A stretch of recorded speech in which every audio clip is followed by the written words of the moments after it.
כשהייתי ילד התחלתי לטפס עוד בברית המועצות והמשכתי כאן.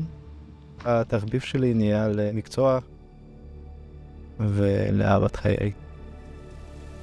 בטבע זה מבחינתי שחרור. אני יכול להיות מה שאני. פעם ראשונה שיצאתי לטייל עם מצלמה, זה שינה לי הכל.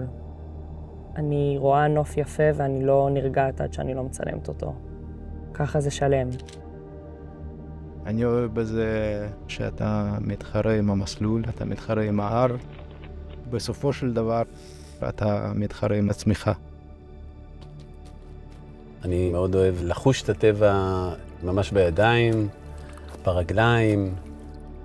והארכיאולוגיה מבחינתי זה הדבר. אני רוצה לראות איך דברים שורדים ולמה הם שרדו ומה עשו פעם.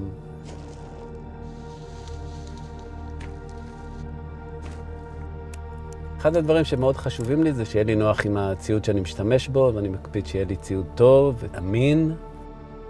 זה ממש היכולת שנקבעת על ידי הציוד. במסלול טיפוס בן אדם צריך להיות מצד אחד מאוד מרוכז. מצד שני בן אדם צריך להיכנס לסוג של מדיטציה. אני אוהב דברים שעומדים במבחן הזמן.